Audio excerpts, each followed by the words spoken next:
Good day and welcome everyone from wherever you're joining, whether on LinkedIn or YouTube. A special welcome to the Specno's Founders Den Venture Series, and this is the first of many such live series that we're going to do to give back to the community, the South African and abroad startup community.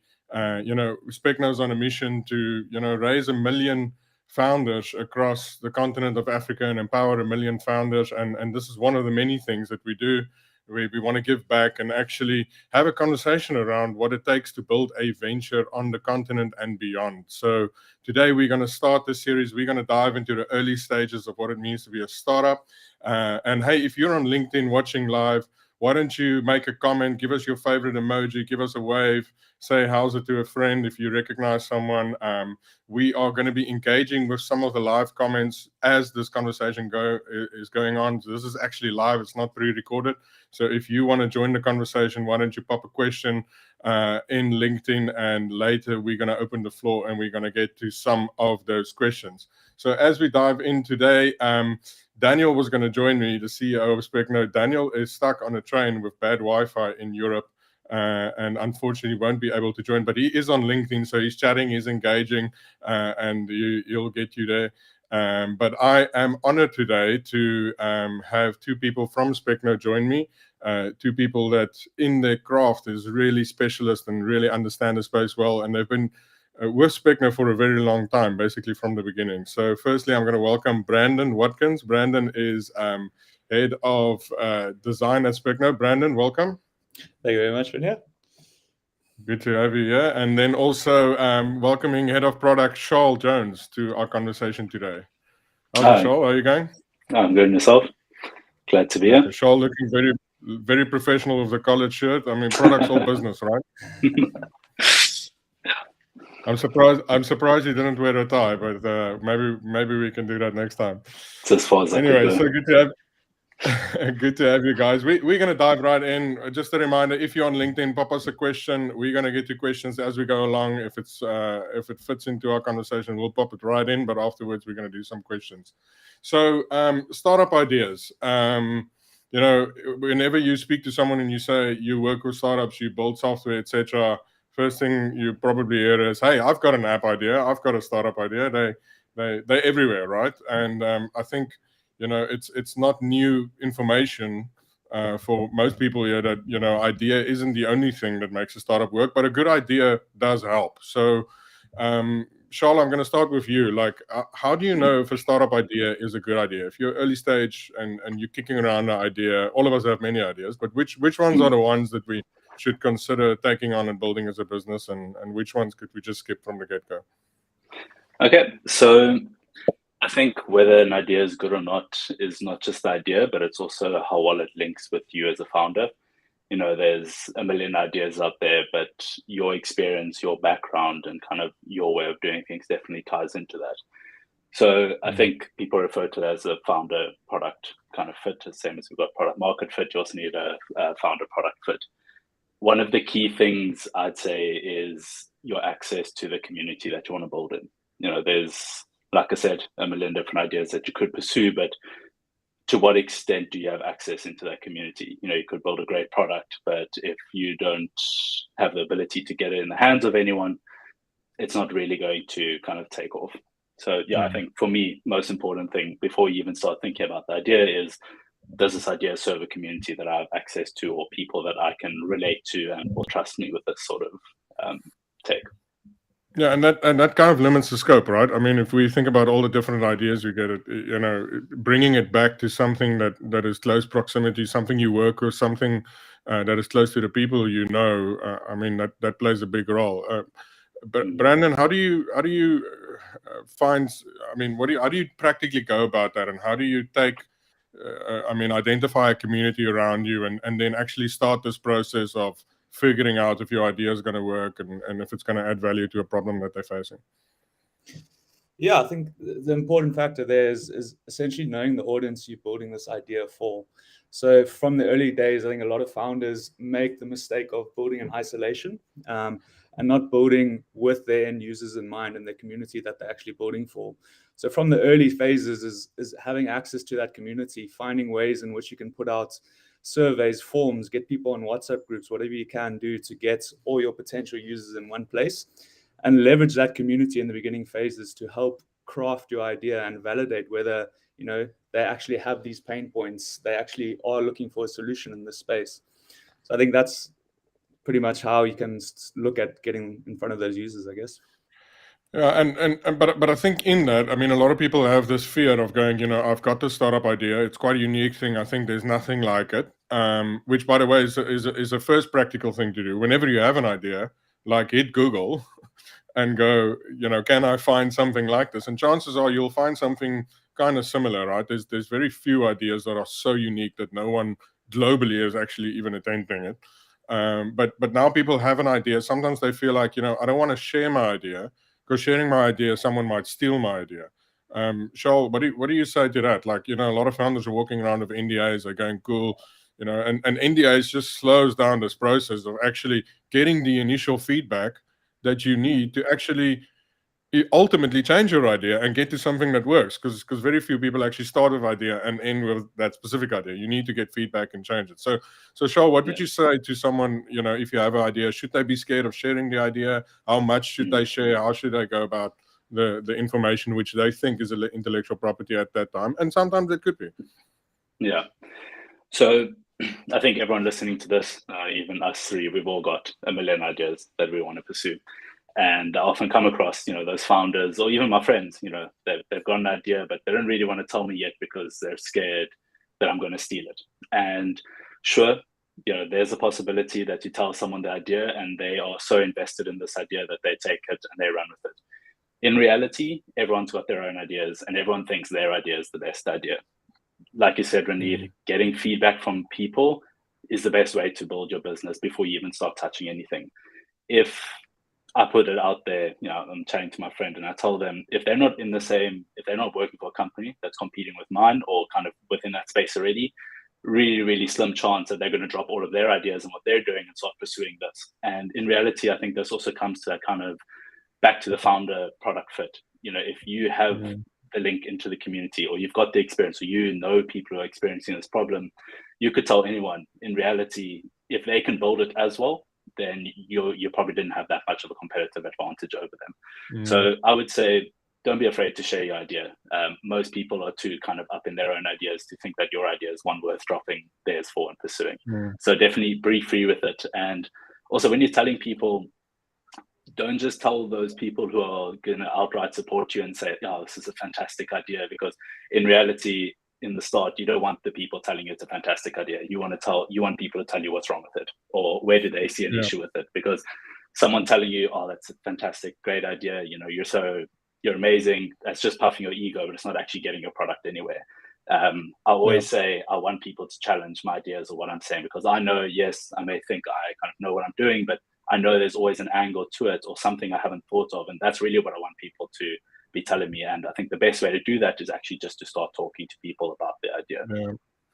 Yeah, and I thought that comes to mind is in the information age that we're living in. I mean, we come from 50 years ago, no internet. Like, if you had an idea, chances are it's quite a unique idea, right? And I think that became quite entrenched in how people thought. They thought, like, if you get an idea, it's yours. There's IP, you can make IP. I don't know, maybe I'm part of the older generation, but we all heard about the guy who patented the paperclip and became a billionaire. But times have changed. Like, the internet information spreads. Like, if someone is already building the idea in South America, chances are you can find it on the internet over here, and someone else is already building it anyway. So exactly. I think that has changed a lot. And adapting to that, and rather speaking open with the idea and actually going, well, if ideas are commodities, like if it's become commoditized, how can you differentiate? And I love this question from Matthew on LinkedIn. Matthew says, would you say execution of the idea has a bigger impact than the idea itself? And that's absolutely true, because any founder would know that if you start implementing, you realize how difficult it is. And that difficulty, it doesn't really get easier over time. If you're not really passionate about solving the problem, then the idea is probably not a good idea. Like, if you're not going to sit it out through all of the pain and all of the trouble and all of the no's and all of the rejection, like, I mean, startup life is full of rejection, full of no's. And 100%. it's fascinating. Like I often tell founders, like you're insignificant until all of a sudden one day you wake up and people think it's a cool startup, and then you get invited everywhere and you're on podcasts every day, and everybody can't believe this amazing thing you've built. But for years they flat ignored what you were building because they didn't think it was meaningful. So pushing yourself to that point has got very little to do with the quality of the idea, but it's got to do with grit, mentality, the composition of the team, the timing of the market, and all of those things. So ideas, not is a good starting point, and it's important to start from a good point. But in essence, it's all about the execution. It's all about getting it out there and iterating. Would you agree with that, couldn't Brandon? agree more. Definitely. I think you touched on a few of the factors there that I think, besides just the idea itself, your advantage as the founder, why you uniquely positioned to actually execute on that idea successfully in the markets, as well as the market conditions, if it's in a market that is growing or shrinking. And also, I think one we didn't mention was the acquisition advantage, how you can actually go about attracting users and hacking your growth in that early stages versus other people with a similar idea. So not just your product advantage and how you can execute on it, but also your advantage as a founder, the market conditions, and the way you can acquire users are also factors that contribute to it. Yeah, awesome. We've got another question here on LinkedIn around ideas. So how do you benchmark against competitors who have a similar idea, same idea, but no presence, or whose offering isn't nuanced enough to apply in your target market? Charles, what do you think? Let me just move my camera here so I can see the question again. Cool. So I think when you're benchmarking against players in the same market with an idea but no execution, I would almost say you can look at them for inspiration, but the reality is if they haven't executed on it, you don't really know what part of that is actually useful to be using. I think that ties into what Matthew's question was, and what I wanted to kind of iterate on that is you can have an excellent idea, but if your execution is weak, it doesn't really matter. I would every day take an average idea with a great execution team or a founder who can execute over a great idea with an average execution team, because everyone is an idea man. Everyone likes to think of themselves as I've got all of these ideas, but what really differentiates you in the market, and especially when you're going into these new markets, is who's actually doing something about this, who's actually chatting to users, who's actually putting that first version out. And I think a lot of people are scared to kind of execute and put that first version out because they think people are going to be like, oh, this is terrible, I'm never going to use it again. In reality, if your problem is enough of a problem to solve, or it creates enough kind of distress in your users to solve, people will use your product even if there's issues, and you're going to win every single time over that founder who's kind of delayed to execute or deliver anything. And that kind of leads into, if you deliver and people aren't really that happy, your problem that you're trying to solve probably wasn't one that big enough to solve at this point in time. And you know what, the thought that comes to mind, and this is one of the challenging parts of being a founder in the early days, right? Because it's extremely mental, right? There's a massive mental aspect to this. And on the one side, you need to get passionate about your idea and what you want to build, because that fuels your energy in order to get people on board, to hire people, to get investors excited, to get customers to want to buy, etc. But on the other hand, if you put yourself out there and present the idea, you risk the chance of someone saying that's the stupidest idea I've heard in my entire life, right? So and getting over that and actually going, you know what, I'm going to put it out there not because I want people to think my idea is good, but rather falling in love with this challenge and solving this problem and building something meaningful. I think that's a massive challenge in the early days. Like, Brandon, what would you say about that? Do you think that's something that plays a big role in the early days, and how do you think founders can overcome that? Yeah, I think, like you said, that mental strength in the beginning phase and that passion that pushes you through those really tough times. I think the fact is, building a business from the ground up is an extremely hard thing to do and get right. And I think having that passion there from the beginning is one of the key things that will drive you through those tough times, because the reality is it's a roller coaster ride. There's lots of ups and downs throughout that whole process, and you need to make sure you have that mental strength and that passion and love for the product and the solution that you're trying to, or the problem that you're trying to solve in the market. So I think that is definitely a big factor. I love it. Daniel's busy chatting on LinkedIn with the community, like I said, and he said personally a big fan of ideation. We had a question earlier about idea versus ideation, and Daniel's contribution. Yoko is a great example of founders who came together to just start the idea, different problems the founders were uniquely positioned to solve. And now, over 10 years later, the four regional founders are still running one of the biggest startups in South Africa, a great success story. And I think there's a lot of value to that. It's saying, instead of actually trying to build out a very specific idea, let's find a team, let's gather a bunch of people that love working together, and then let's move around and find together, come up with an idea that is something we're all passionate about and all want to solve. And I think that's one of the biggest challenges. Right? It's often people come up with ideas in isolation, and when they want to convince a co-founder to join, it never really was the co-founder's idea, right? So you might convince a developer, come and join my team, but he's just not that passionate about it. Whereas if you go, hey, I like the way you think. I think the two of us have similar culture and how we approach things. We similar desire to work in the startup space. Like, let's kick some ideas around. What ideas do you like? And then, you kind of ideate an idea to a point where you go, okay, let's as a team try this thing. And actually what I love is, that's almost in a way the Specno story. It was started by a group of people that loved working together. And through love working together, they found a joint passion in helping startup founders succeed and started building the first startup. And from there started growing and growing and growing, and now the family is more than 50 people. But it started and most the people from the early days are still at Specno, and it started from that place of saying, we've got a joint passion for building great things, working together, and solving complex problems. And I think there's something there. Like, instead of focusing your idea, find a team that you want to ideate with and share values with, and build something from that place.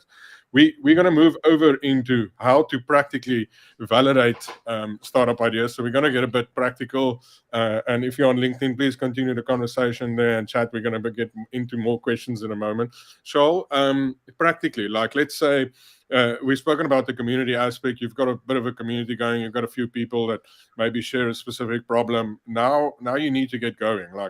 A lot of people talk about customer interviews, and those things are fine. But how do you, most of the times people do customer interviews, and there's still a bit of bias. There's still a bit of social constructs there that makes people say, I like your idea, Shoal. And then you go, why didn't you pay 100 Rand for it? And then they go, you know what? And then they blue tick you. That actually happens. They blue tick you on WhatsApp. You go, please buy my product. You said you're going to love it. And you just get blue ticked, which is freaking annoying. So I'm not saying interviews and those things are useless. They definitely play a role. But how do you practically get to getting the kind of feedback to go, someone's actually going to buy my product, and I've got something that's solving a problem at a specific price point? Cool. Okay. I think I've got a few items on here. I mean, Renee, you mentioned feedback loops. I think I'll let Brandon touch a bit further on feedback loops. But to me, there's kind of two main factors that you need to look at when you're kind of validating an idea. One is it something that's going to make money? If people think very differently about a product when they get it for free versus when they have to pay for it. And obviously, as a startup, if it's your first product that you're building, you don't have other revenue streams to kind of, keep afloat this non-revenue generating approach or product that you're building. So to me, it's about when you're building something, I think, especially in the South African context, building for business value. So when you're looking maybe a bit more on the B2B side of things, building something that increases business value. So if I can take an example, let's say now there's a business and they're currently paying an employee 10,000 Rand a month to do a certain task. If you can, if your startup essentially replaces that 10,000 Rand a month cost at maybe 1,000 Rand a month, from a business perspective, it makes no sense not to take on your product. But for instance, if you're charging them 500 Rand a month or 200 Rand a month, and they could have gone without it, like they're not saving any money or there's no business value being generated by it, it's really difficult to convince people to kind of part with that 200 Rand. So for me, one is, what business value are you creating? And this kind of ties into how you're pricing your product is, look at how much money you're saving this business or this person. If you're saving them 10 hours of their time a month by having this kind of app or this product that they're using, how would you value your target market time? Your target market's time, maybe your target market is averaging 100 Rand an hour. If you can kind of bring that across in your messaging of, I'm going to save you 1,000 Rand a month if you use this product for 100 Rand, any rational thinking person is, well, I'm definitely going to pay 100 Rand then to do it. And then just second on that is when you're building your product, it's a lot of people tend to think I need to have 20 features in it because I'm thinking about my millionth user. I'm thinking all the way in the future, I've got 1 million users. What do they want? In reality, if you don't get your first user, you're never going to get your millionth user. So what you need to focus on first is find your first 5 or 10 users and be like, okay, what do they want? I don't care what my millionth user wants, because if I don't get these 5 or 10 people on board, it doesn't matter. So this often leads to, when you're building your first version, it's going to be very different 2 years down the line. And that's why we will often encourage founders that we're working with is, it's great to know your long-term vision, but in reality, right now, what you're focusing on is not your long-term vision. Right now, you're focusing on what are you building first, because we know in a year or two, your long-term vision, the kind of main thread is going to be there, but the actual reality of that vision is going to be so vastly different to day one when you started out. So 2 big tips there is find out how you're going to monetize it. No point building an app and investing all the time if you have no idea how to monetize it. Figure out what your business value is and bring that across in the messaging and marketing, and build for your first 5 users. Don't build for your millionth user. Build for first 5, then 10, then 100,000. And eventually you'll get to 1 million if you're lucky. 1 billion. Shaul, I love that, right? And here's something that I've personally experienced, right? You start out with trying to find your first 5 users, right? So you go out, you craft a marketing message, you craft your pitch, and you get some action, right? You get these 5 people to buy. Let's say you get 5 to buy, 2 of them drop off, right? Now, what's really valuable, and this is, I think, so often really undervalued, is people don't understand that, or people miss the point that your marketing message, how you position it and who you think your eventual user would be, isn't 100% what it ends up to be, right? So as soon as you get your first user, you actually get a profile data of a customer that is, one, either not enjoying it, the ones that drop off, the 2 that dropped off of the 5, and the other 3 that are sticking around is a profile of the customer that you want. And my personal experience is the 3 that remain are typically not the ones I anticipated to remain. They go, oh, and it's a bit of a different subset market. It's a bit of a different way of thinking about it. They got into the product for a different reason. They appreciating it for reasons you didn't necessarily anticipate. Now, what's really useful with that feedback is you can understand, okay, how do I craft my distribution and marketing strategy based on this feedback that my market actually looks a bit different than I anticipated. And that's where you can really get this engine going of, okay, now, I mean, you mentioned 5, 10, 100, 1,000, right? If you get your first 5, you actually get real customer profiles. You don't get the stuff we figure out around the table and go, oh, my ideal customer is a male between 35 and 45 and likes rugby, but you put the product out there and you realize, okay, maybe it's not. It's more male and female. It's younger. Okay, cool. So now I can change my entire marketing message. I can save money on distribution and ultimately get closer to getting that 10 users and that 100 users. So I think it's great to get the validation of people want to pay for this product and they want to use it, but it's also super important for your distribution strategy. So and I think that's often an overlooked factor, is the fact that you're not only figuring out how to tailor your product, you're also figuring out how to position your product in the market so that your target market can actually go, cool, this is something I want, this is something I need, and most importantly, this is something I want to pay for. So validating, let's talk a bit about tools. Brandon, like, where does one start? Do you have to start and build an app? Do you have to start build a website? Like what kind of tools is out there? I mean, a lot of people talk about low code. Can one start earlier than low code? Like have you seen some examples of that works well? Yeah, I mean, like you said, I think there's a ton of tools out there. I think the low code industry at the moment is creating a lot of powerful tools that allow early stage founders to quickly, whip together some prototypes and MVPs of their system. But, before even building, I mean, you can even go into, from my side of the world, into like a prototype, a very low fidelity prototype of, this is just an idea of the product. These are some of the features we're thinking, and put that in front of users to see, if they receive this well, if this is actually problems that they have. And even before that, using things like Google Forms, putting that out to a bunch of people, asking them, what problems are they facing at the moment? What features or functions of this business could we introduce or build into a solution that would help them solve these problems before you even go start ideating on a solution, features, all those sorts of things. But yeah, like you said, the low code space as well is a very interesting space. There's a lot of tools out there to quickly build a MVP that you can launch early to a small subset of users and see how they interact with it, how they receive it, does it solve their problems. And the best thing about that is it allows you to stay very agile and iterate your solution very, very fast until you get to a final product that you can then go invest more time, resources, and energy into. Yeah, and I think also to add to that, like it's not only, sometimes we think like the app is the business, right? But the app is actually not the business. The what the app does is the business, right? It solves a problem, and apps just happen to be really good tools at solving problems at scale, right? So I could build a copy of Uber without an app. I can do it on WhatsApp, right? I can go, just drop me a pin and tell me where you want to go. I'll reply with a quote, and you accept the quote. I'll send you a payment page and you pay, and then I send the driver to pick you up. It's not going to be nearly as effective as Uber, but the same. It's the same service, right? So often when we start out and we have a specific idea, let's say you want to do a recruitment platform, right? You can start that recruitment platform on email, right? You don't have to build a platform.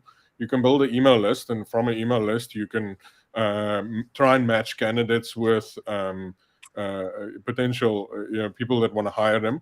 And in doing that, you can actually, one, build a network, two, understand the dynamics of how the space work, and three, but really understand if people would pay for that service in that specific way. And then from that, actually use that information and get into the next stage of going, okay, cool. Now I believe I have someone that would pay for a service such as this, someone that would pay a specific price for this, someone that would find it useful, and I understand some of the dynamics of how this could work. Let's now go into a low code or into a other kind of solution. Charles, maybe just share some tools that you've used in that early stage, low code. I know you're Airtable wizard yourself. Like, what? So, yeah, I think when it comes to your early stage tools, you need to be prepared to do some manual work, behind the scenes work. I think they may be wrong. I think they call it kind of the concierge approach, where from the front end and what people think they're doing is maybe using a Google form. And let's call the Uber as an example. Instead of using WhatsApp, they may use a Google form to say, I'm here, I want to go here, and I need to leave at this time. You then receive that on the back end. You then go look, and maybe you've got a Google Sheet with your available drivers for the day. You match them up, and then you send them a WhatsApp. From the user's perspective, they think they filled in a Google form. You had some fancy algorithm working in the background, and it spat out a WhatsApp saying your driver's on the way. In reality, there was actually a lot of manual work. And my favorite tools there, Google Suite, I think, is a winner. Yeah. Google Forms, Google Sheets. Those two, and even like you mentioned, Gmail, and that's kind of where all of that ties together. There's so many free options out there, and I'd also encourage people to look at, maybe you want to bespoke a custom solution for your app, but most likely there's a lot of white label platforms out there that maybe don't do exactly what you want to do, but you can brand it with your branding, and for a much lower cost than building it yourself or investing that time, you can kind of put something out to the market. Sure, it's not going to be as custom. There might be a duplicate somewhere else in the market, but again, if you've identified a problem worth solving within your specific kind of regional community, people are going to use it. So definitely encourage Google Sheets. I think a lot of businesses, Specno itself was built on Google Sheets up until 6 months ago. And from the outside, you wouldn't think that. So looking at those sorts of tools that are freely available to everyone that people use on a daily basis and seeing how can I actually make this look a bit nicer, but in reality, I'm doing a lot of the back end work, and it comes out as something polished. Yeah, and there's something in there, Shell, which I think is worth emphasizing. Like, as a founder, like, a lot of people think, oh, you built a SaaS product and you just put it out in the market, and then people will find it on the internet and buy it. But the reality is that the journey, and every SaaS founder would know this, the journey actually starts by solving one specific problem and learning how to solve it manually, and then slowly adding software and tech to that solving of that problem to a point where some of that could be automated. And then it's the complex task of understanding, okay, how do you now level this thing up to take it away from a product for one customer to something that can be used by thousands, right? And you can only do that if you were the person in the beginning with making your hands dirty and really understanding, well, what is the dynamics of this thing that make it work? Like, why is it valuable and in what context, right? So just putting the product out there and someone using it, they might love it and they might stay subscribed, but you're not actually speaking to them and engaging with your hands dirty in a level that will help you develop the skills and understanding of the problem in order to build something that's scalable. And I think that's a super crucial one. We've got a question here from Mongani, which I think is a very valid question. What indicates that an idea has been successfully validated and is ready for execution? Brandon, what do you think? I think, Charles, that's definitely the domain there. Do you want to maybe comment on that? Yeah, sure. So I think the be all end all of whether your idea is successfully validated and ready for execution is if someone sent you money. You can have people promising, like Renew said, I'm going to sign up once it's live, I'm going to do this or that.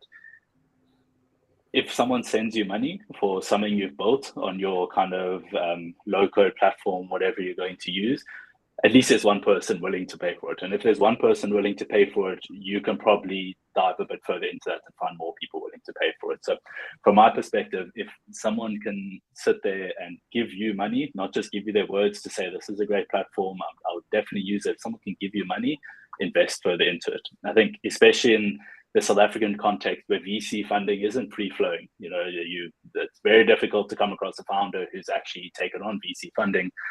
Yeah. The kind of be all end all for South African startups is generating revenue. So if through whatever method you can use, if you can generate some form of revenue, you've at least validated it now and it's ready for execution. And the term ready for execution, you've been executing that entire time while you're validating your product.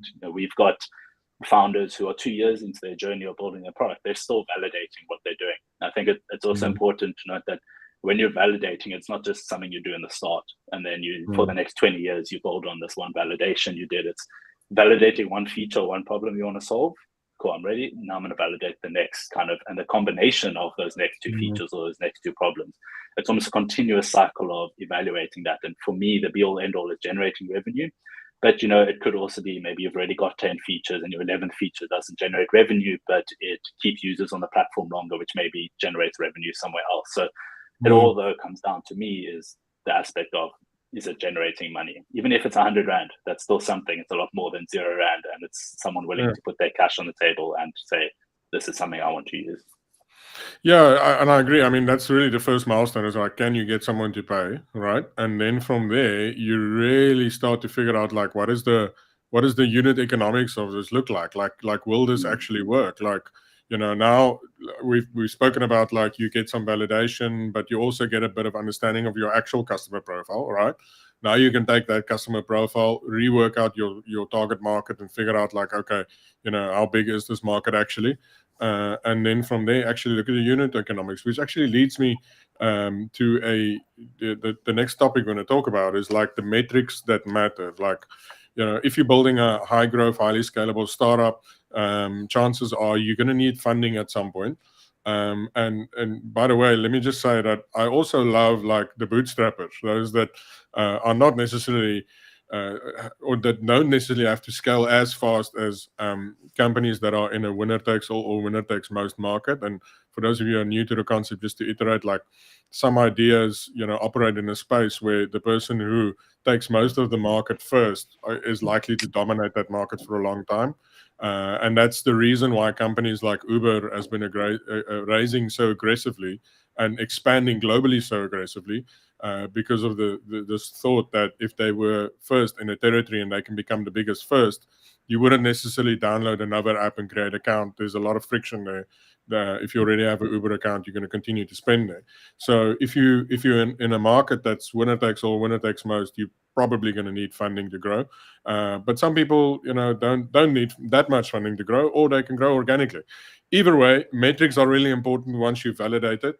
Charles, what metrics do you think startup founders should be looking at in the validation phase, and what should they be constantly monitoring, and what should they want to see go up?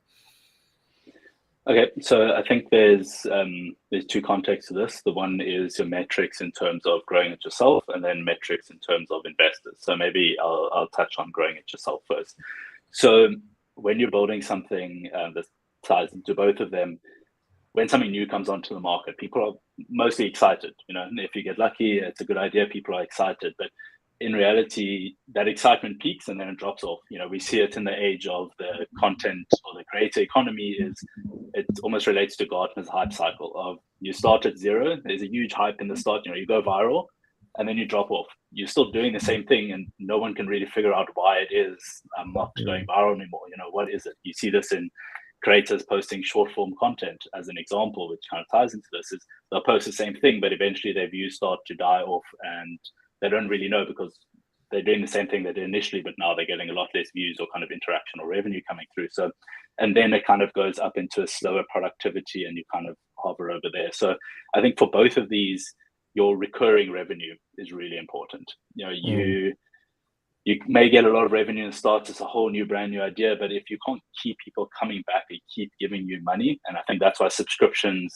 or the subscription model of kind of building products has become so, everything is a subscription nowadays. If you look back 5-10 years, most products you bought are once-off payments. You bought Microsoft Office once-off, now it's Office 365 as an example, because they realize that need for recurring revenue. Your expenses are recurring, but if your revenue is not recurring as well, you're kind of going to do really well and then kind of ride off on that until you die as your expenses catch up over you. So to me, your recurring revenue, from that, it ties into the, I guess, economics behind your expenses and how your revenue compares to your expenses. So to me, especially if you're not using word of mouth as your main kind of driving platform, and I will say you can't rely on word of mouth or SEO forever. You need to be able to market it with paid advertising, because word of mouth kind of gets to its reach and then it starts kind of closing down. People only know that many people, but if you can perfect a marketing strategy, you're actually going to continue growing. And that brings me to the cost of acquiring your customers.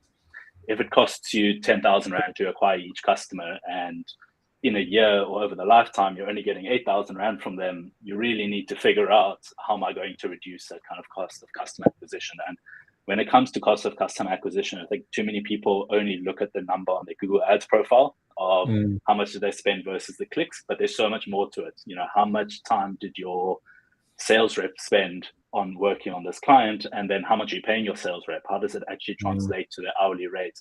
And building all of those in, a lot of people think they're doing really well because their gross profit, I guess, the revenue minus their cost of sales is positive, but then they look at all the operating expenses and like, wow, I'm actually under, and you don't realize unless you're actually focusing on that. So cost of customer acquisition and knowing what goes into that, and also figuring out which levers you can pull. There's maybe 10 different levers that go into your operating expenses to determine the cost of customer acquisition, figuring out which ones work, which ones have the biggest impact, and kind of tying into that lifetime value of a customer. If they're staying for an average of 7 months, what sort of revenue am I getting from them? And the last one is churn. You may be signing up 10,000 users every month, fantastic, but if you're losing 6,000 or 7,000 users on a kind of yearly, monthly basis, eventually you're going to kind of die out and not be growing as you need to in order to manage your growing operating expenses. So kind of summary there, cost of customer acquisition, understand that deeply. Lifetime value of a customer, understand that, and understand how long do people stay around. There's very few products that people keep on their phones for 5-10 years. A lot of people keep it for that period of their life or that period of their business that they're going through. So I love that, Charles, and I think this is something that's not emphasized enough. Like, so we've got this idea phase, and now we've kind of validated the concept of it. But a massive part of validating the concept is actually getting some indication of what these metrics look like now, right? And looking at the unit economics. And at that point, it might not make so much sense. You could go, look, my cost to acquire a customer at the moment is really high. But the product's really sticky, and there's a healthy amount of annual revenue per user that's coming in, and not a lot of churn. And that metrics could start painting a picture, right? So this is where we jump on Google Sheets or Excel and we start building a business model. We could go, look, if I can get my cost per acquisition down, okay, to let's say about 50%, and I can get my annual revenue per user up by 30%, and I can grow at a steady rate of 2 to 5% week on week growth, then all of a sudden you look at a 12-month forecast and you go, we might have a business, right? Now, when you do that, that's not where you stop. Now you have to actually pull it a step back and say, well, what assumptions am I making if I'm saying I can grow my business at 2% week on week, right? What assumptions am I making if I'm saying that I can get, or what do I base it on if I say that I can get my cost per acquisition down, right? So we can halve the cost of our acquisition on Google Sheets and build $1 billion business. But the thing that's going to happen is if you present that to the investor, they're going to go, well, how are you going to do that, right? Now, that's where the fun part of being an entrepreneur in this phase starts, is that that's where you need to hustle and figure out, like, can you do it through partnerships? Can you do it at a reduced headcount? Can you build a piece of tech that can automate and scale apart, right? Can you reduce the servicing cost? Perhaps you don't want to reduce the cost per acquisition, but through building really good tech, you can get the cost of servicing a customer even higher. And that's obviously where SaaS makes a lot of sense, right? It's not a lot of user intervention and getting the customer service. So this part of concept validation, where we look at metrics, is really about saying, okay, how do we get the base down? How do we put a stake in the ground to say, okay, we know someone's paying. We have an idea of how much is to get them. And we have a kind of idea of how sticky it is and how big the market is. Let's build this model in Excel or Sheets. Let's figure out where we need to build and develop plans, and let's start experimenting more. Like, let's see how we can get that cost per acquisition down. Let's see how we can increase that revenue, and let's see how we can actually make the unit economics work. I'm just going through the questions here on LinkedIn. Very interesting question. Perhaps someone in the chat can contribute. I think this is quite a loaded one. I'm not sure if we can answer it here, but say, what are we missing in the South African context to truly validate ideas that die in emerging markets? How do we empower startup to wake up from unicorn stardom? So I think, I can just maybe add a general comment, and I think this is why the reason I brought the question on is I think it's so important because all of us operate in this environment and in this context. I think there's a tendency in South Africa for people to lean towards what I call startup theater, which is, we go and do pitch events and we talk about fundraising and we go about doing all of these vanity things that actually is not building towards validating a concept in the way we've discussed today. And I think that's such an important aspect for South Africans, for this entire ecosystem. Like, we should really focus on the complicated parts, the parts that is loaded with a lot of failure, the parts that could set us back, the parts where there's risk, because that's when we get over those, when we overcome that, when we figure out how to solve those issues in the businesses, that's when we build truly valuable businesses that can grow. But hey, if you're in LinkedIn, why don't you weigh in on that? Give us your feedback. What do you think about the South African ecosystem? How can we grow it? How can we see more startups actually validate successfully? I think that's quite an important topic for all of us. So if you are watching live, ask a question or contribute to the conversation. We'd love to continue to chat here live. So we've spoken about how do you get an idea? How do you take that idea and validate it? How do you get the metrics? Like, 3 very important things in the early stages. But we haven't really spoken, we've spoken about how you can do it, but we touched on the complexity. But the question really I have is, should one get a company to do this, or get some help from the outside? This is something that Specno offers. Brandon, what are your thoughts? I think this is largely determined on your experience and skills as a founder. So if you do have those skills at those early phases, you're familiar with low-code tools, you have the abilities to build and launch a platform, then there's definitely the option of going and doing it yourself.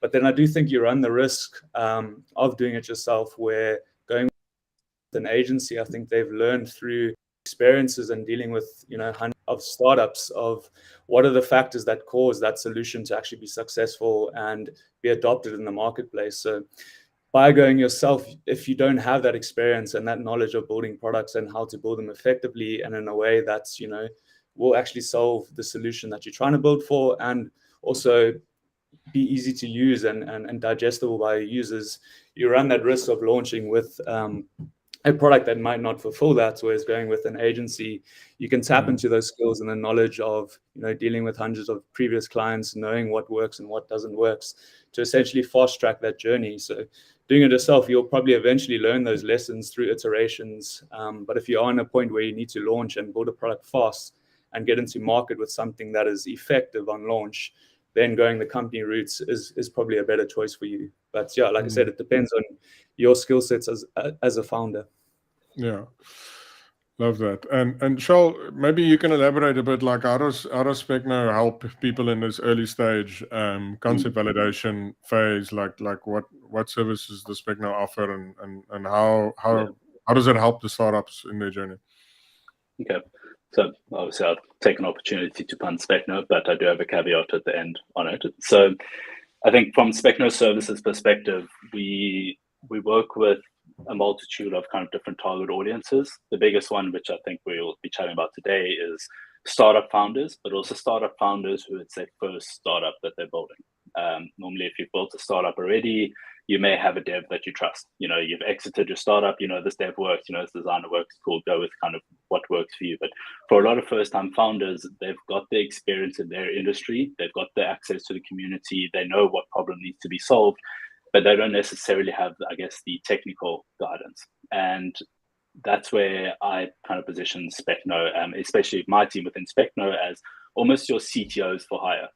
That person who's going to not just recommend a tech stack because, or an approach because that's what they're used to or that's what they like, but they actually understand your business to an extent that they can make recommendations that aren't just generalized and not just, yeah, CEO, CTO work very closely together, understanding that vision. And our CTOs or our team is essentially guiding you through that kind of approach. I think an advantage of working with an agency like Specno is, as Brandon mentioned, we've worked with maybe 100 plus startups. And as anyone who's built a startup knows, every day that there's a problem or something you encounter that you wish you knew before that, you'll never make that mistake again, hopefully, if you learn from it. But the reality is there's many, many, many problems in building any startup that come along. And the advantage of working with an agency is that agency's been in 100 different industries and 100 different startups of how they work. And when you're working with them, they're almost allowing you to hurdle a lot of the problems that you would have faced. Almost say, let's save ourselves 2 months. We know what happens if you go this way. Let's rather take this approach. So that's a big one, is that kind of expertise and experience of being able to hurdle past a lot of the problems you have. Further down the line, there's always still going to be problems. Don't think you're going to go to an agency and there's going to be no problems. It's going to be free flowing, but there's a lot of basic problems that happen in every business that you can kind of just leapfrog over. The next one is, I don't think I mentioned this previously, but to me, there's two factors that make a digital product successful. The one is having an awesome digital product. Yes, it works well, users love it, it solves the problem. But the second is the distribution of that product. You can build the best product in the world. You know, you can build an Instagram that's 100 times better. But if you can't get that into anyone's hands, it doesn't matter. That's just going to sit on your computer or on a hosted server forever. No one's ever going to use that. So to me, as a CEO or founder, you need to decide where you want to spend your time. Do you want to spend your time fine-tuning this product, you know, spending hours and hours and hours fine-tuning the product, or do you want to spend your time chatting to users, getting deals, finding clients, and, you know, working on the marketing side of it? So the nice thing about working with an agency like Specno is we can focus on the nitty-gritty technical side, because that really does take a long time to iterate through it. And that's why these agencies will often give you quite large packages of resources compared to what your time would have been, is because if you want that excellent product, there's a lot of iteration to go through. So you can do it yourself, but that agency kind of allows you to focus on what a founder should focus on and kind of let your CTO focus on the product itself that you then need to go sell. The third one is kind of validating that idea. So this kind of ties into your timeline. You know, if you've got 6 months to launch this, it's probably better to go with an agency. They've got a process, they've got a structure of how they and a framework of how they validate ideas. However, this is kind of open-ended, maybe you've got 5 years, it's kind of a 5-year plan. You yourself can go about validating that idea. You know, you're going to, again, come across your own hurdles and stumbling blocks and learnings. There's many frameworks you can find online of how to do it. But again, you're going to have to learn a lot of that yourself. And having someone like an experienced product manager who's launched these products, being able to guide you and give you that advice really makes a big difference if you've got a limited time to market, maybe before your competitors enter, as an example. And then the fourth one I'd say is just, maybe you know how to run a business, you know how to build a digital product. Something with so many apps being available today, the user experience side of your app really makes it stand out. You know, if you've got two apps and they both function the same, you know, they provide the same features, what's going to get someone to use your app instead of the other one is the user experience. And working with an agency like Specno, we've got an entire team of dedicated user experience designers. These aren't graphic designers who kind of design screens in their spare time. These are people who solely focus on user experience. What do your users want? What do they use? What are they going to react to? But all of this is in a caveat that for your first version, I will always recommend you build it yourself or you do it yourself. Yeah. And by first version, I don't mean your first app. I mean the first most minimum viable version of your problem solving technique, you do it yourself. And the reason I say this is, as a founder, I mean, we tell founders this every day. Sometimes they aren't they want to pay someone to do it. But in reality, if you want your product to be successful, you as a founder need to be on the ground. You need to be standing right next to a person using your app and getting feedback from them. Further down the line, that feedback can feed to a product manager. They can consolidate and feed it to you as a founder. But that early stage, and especially in terms of pivoting, you need to build some yourself, whether it's a Google form, a Google Sheet, an Airtable, a Dallo, whatever it is. All of these are quite easy to use as non-technical people.